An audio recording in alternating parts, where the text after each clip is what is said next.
In this video, I will show you how to create an account on Bit Plus. Just watch and follow this video till the end. Open Bit Plus like this.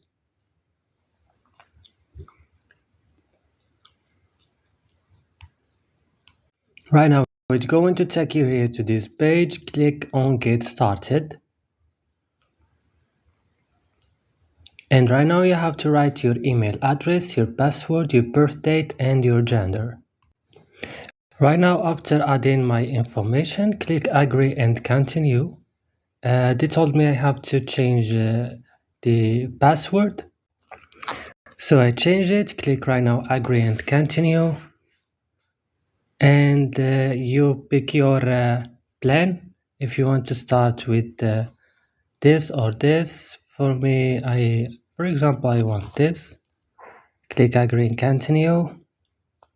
And then you have to add your payment method, and then you will create an account on Bit Plus. Don't forget to like and subscribe. See you in another video.